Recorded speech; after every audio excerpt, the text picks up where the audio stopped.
জিরে গুঁড়ো দিয়ে দিলাম,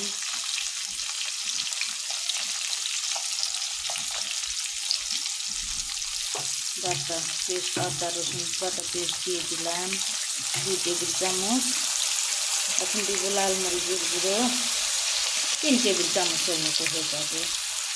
কাঁচামরিচ দিয়েছি 5-6টা। তারপরে এখন আমি দেব পেঁয়াজ ব্লেন্ডার করে রেখেছিলাম সেইটা দিয়ে ভালোভাবে কষিয়ে নেব। ভালোভাবে আমি এখন কষিয়ে নিলাম মশলাগুলো। এখন একে একে সব বলে আমি ঘিসে রেখে এরকম করে রান্না করলে আমার ছেলে মেয়ে তো গরুর মাংস স্বাদ ভুলেই যায়। মুরগি না গরুর মাংস বোঝাই যায় না এটা।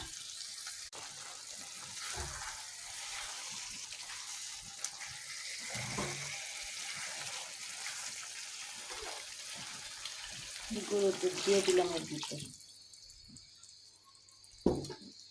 দিয়ে একটু ঝোল দিয়ে দিলাম।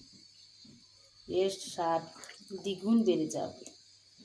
যাকে খাওয়াবেন সে আবার রিকোয়েস্ট করবে যে আমি দিলাম না করি আমার খারাপ করবো কও।